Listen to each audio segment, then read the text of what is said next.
Good morning children. मेरे तरफ से आप सबको ढेर सारा प्यार आशीर्वाद। ईश्वर से ये प्रार्थना कि आप सभी सेहतमंद रहें, मन लगाकर पढ़ाई करते रहें। मेरे बच्चों, आज कविता महात्मा एक कहानी जिसका डिटेल में समरी भी दिया था, कहानी सुनाया था, अर्थ बताया था। मुझे उम्मीद है कि आप लोग वर्ड मीनिंग लिख चुके होंगे। इस चैप्टर में बहुत सारे प्रश्न मेरे बच्चों 6 प्रश्नोत्तर है और चार लघुत्तरीय प्रश्न, 4 लघुत्तरीय प्रश्न। इस कविता का पहला क्वेश्चन है मेरे बच्चों, माँ नानी की बेटी है। ध्यान देते चला, फिर से मैं पोएम की बातें बता रहा हूं। महात्मा बुद्ध, गौतम बुद्ध जिनका बचपन का नाम सिद्धार्थ था, भगवान बुद्ध के लड़के राहुल, सिद्धार्थ बुद्ध की शादी यशोधरा से हुई थी। उनको एक संतान भी था, राहुल। राहुल अपनी माता से कहता है, माँ एक कहानी सुनो। माँ कहती है, बेटा क्या तू मुझे अपनी नानी समझ लिया है कि मैं तुम्हें कहानी कहूँ? राहुल कहता, माँ तू नानी तो नहीं हो, किंतु ये दासी बताती है कि आप मेरी नानी की बेटी हो, इसीलिए जरूर कहानी सुना सकती हो। हाँ, तुम्हें सुनाने के लिए उठकर बैठने की जरूरत नहीं, लेटे ही लेटे कर सुना दो। शुरू करो। इस तरह कि एक राजा था या रानी थी। अंत में यशोधरा राहुल की माता बेटे की जीत के कारण वो बेटे से बहुत प्यार करती है, कहानी सुनाने लगती है। कहानी राहुल के पिता की है, जो रोज सुबह एक फल फूल से लदे, फल फूल से भरे उपवन में टहलने जाया करते थे। सुबह का समय था, एक दिन टहलने गए, अचानक उनके सामने तीर से घायल हंस आकर गिरा। उन्होंने हंस को उठाया, उसके शरीर से तीर निकाला, उसके घाव को साफ किया। इस तरह भगवान बुद्ध के प्यार और उपचार से हंस को नया जीवन मिला। इसी बीच जिसने उस हंस का शिकार किया था वो आया, वो अपना शिकार मांगने लगा। महात्मा बुद्ध उसको देने के लिए तैयार नहीं थे। दोनों में विवाद हुआ, विवाद बढ़ गया, बहुत सारे लोग जान गए, विवाद न्यायालय तक पहुंचा, कोर्ट तक पहुंचा। इतना बताने के बाद यशोधरा पुत्र राहुल से पूछती है, बताओ बेटा न्याय किसका पक्ष लिया हो? राहुल कहता है, माँ मैं तो बच्चा हूँ, कहानी सुन रहा हूँ, क्या उत्तर दूँ?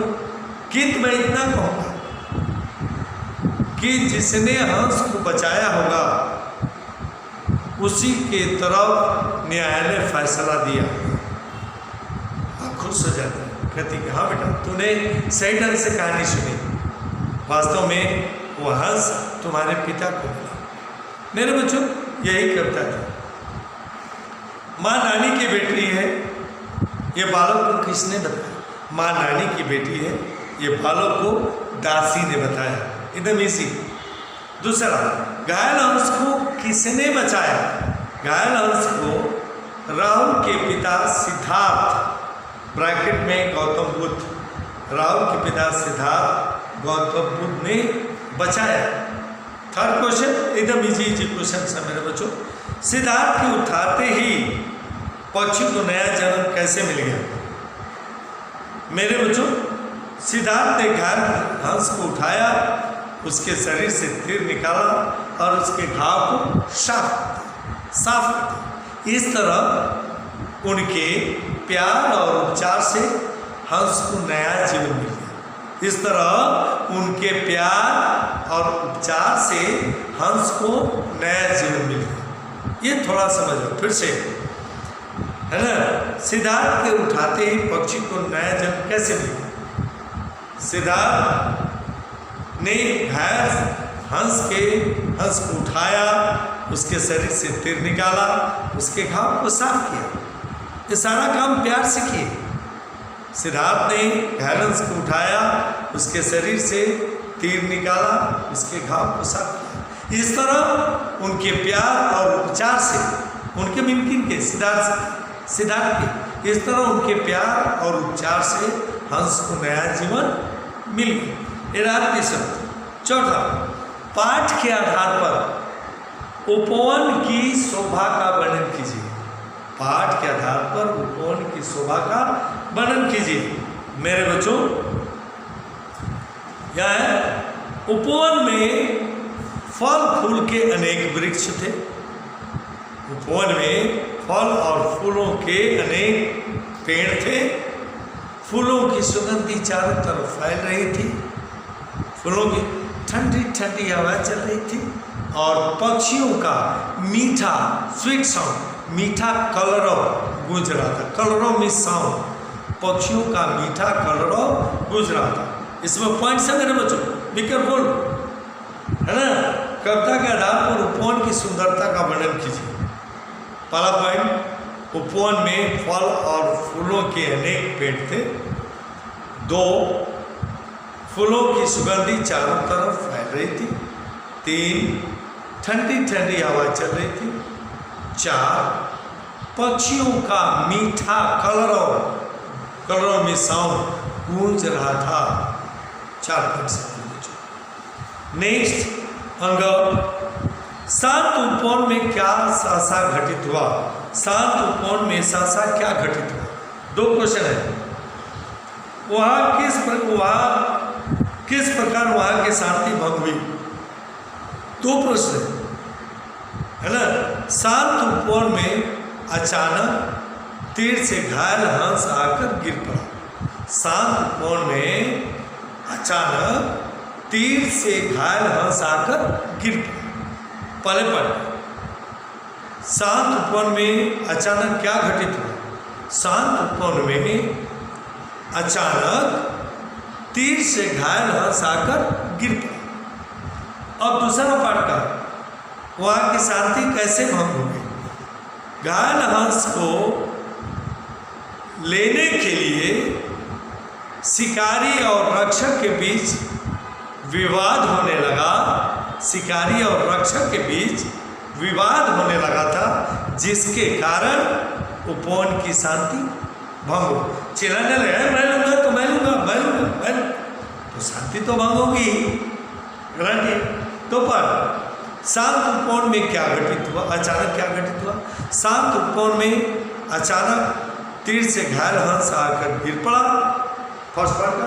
सेकेंड पार्ट का, घायल हंस को लेने के लिए शिकारी और रक्षक में विवाद होने लगा था, जिसके कारण उपवन की शांति भंग हो गई। ये रहा मेरे बच्चों 5वां। छठा, इस कविता का मूल भाव लिखिए। What is the main message of this poem. मूल भाव, मारने वाले से बचाने वाला बड़ा होता है। मारने वाले से बचाने वाला बड़ा होता है। अतः अहिंसा के रास्ते पर चलना ही सबसे बड़ा धर्म है। 2 बातें हैं। मारने वाले से बचाने वाला बड़ा होता है। दूसरी बात, अतः अहिंसा के रास्ते पर चलना ही सबसे बड़ा धर्म। गॉट इट मेरे बच्चों। One second I am repeating. माँ नानी की बेटी है। ये बालक को दासी ने बताया। घायल हंस को राहुल के पिता सिद्धार्थ तथा गौतम बुद्ध ने बचाया। तीसरा क्वेश्चन, सिद्धार्थ को उठाते ही पक्षी को नया जन्म कैसे मिल गया। सिद्धार्थ ने घायल हंस को उठाकर उसके शरीर से तीर निकाला और घाव को साफ किया। इस तरह उनके प्यार और उपचार में सिलास ट्रीटमेंट, इस तरह उनके प्यार और उपचार से घायल हंस को नया जीवन मिल गया। कविता के आधार पर उपवन की शोभा का वर्णन कीजिए। उस उपवन में फल और फूलों के अनेक पेड़ थे। फूलों की सुगंधी चारों तरफ फैल रही थी। ठंडी ठंडी हवा चल रही थी और पक्षियों का मीठा कलरव गूंज रहा था। पांचवा क्वेश्चन है, शांत उपवन में क्या घटित हुआ, आपके साथी कैसे बने। उस शांत उपवन में अचानक एक घायल हंस आकर गिर पड़ा। उस घायल हंस को लेकर शिकारी और रक्षक में विवाद होने लगा था, जिसके कारण वहां की शांति भंग हो गई। इस कविता का मूल भाव, छठा क्वेश्चन, मारने वाले से बचाने वाला बड़ा होता है, अतः अहिंसा के रास्ते पर चलना ही सबसे बड़ा धर्म है। 2 पेज में है मेरे बच्चों, एक पेज यहाँ का खत्म होगा, दूसरा पेज ऑब्जेक्टिव टाइप क्वेश्चन से है, ऑब्जेक्टिव टाइप, जिसमें पहला है मेरे बच्चों याद रखो, 2 आता है उपसर्ग और प्रत्यय। उपसर्ग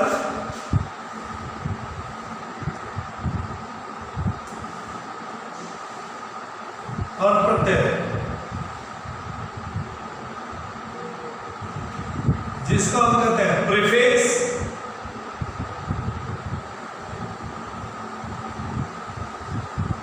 और इसको हम कहते हैं सफिक्स। प्रीफिक्स सफिक्स मेरे बच्चों,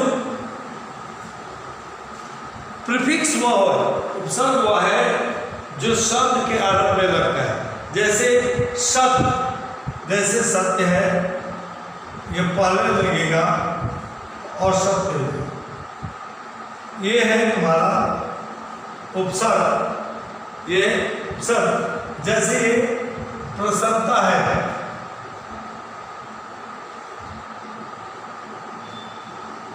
मेरे बच्चों इसमें ता, प्रसन्नता जो है ये प्रत्यय है।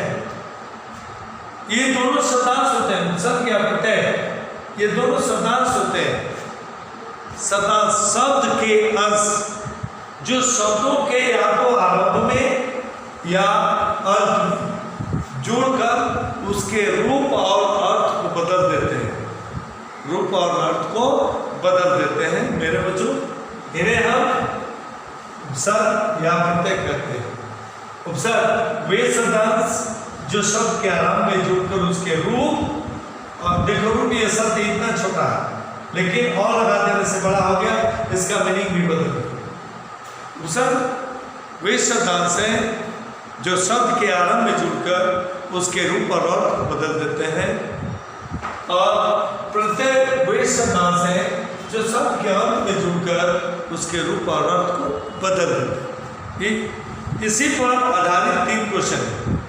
और मेरे बच्चों, पहला है तुम्हारा उपसर्ग, दूसरा है प्रत्यय, और तीसरा दोनों है उपसर्ग और प्रत्यय दोनों। और यहाँ फिल इन द ब्लैंक्स देख लें।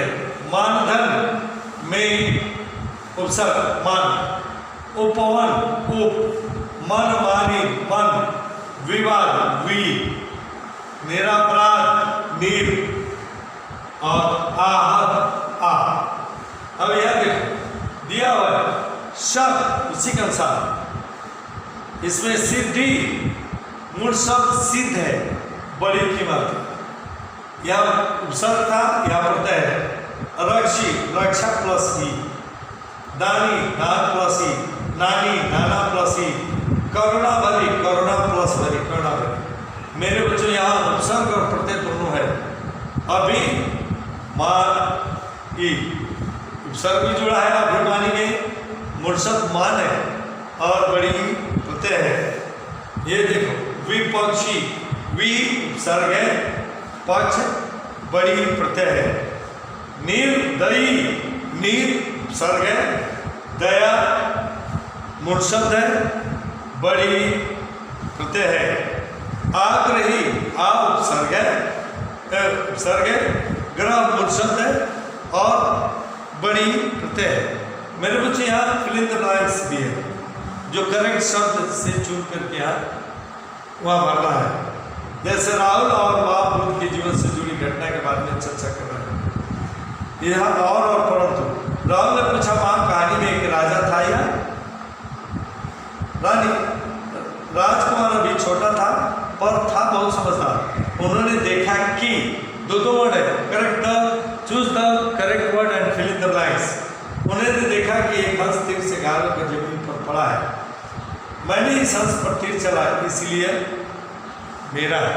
मेरे बच्चों ये सारे प्रश्न हैं जिसको मैं फोटोशॉप भेजूंगा, उसे आप लोग कर लेना। आज के लिए मेरे बच्चों इतना ही। थैंक यू, धन्यवाद।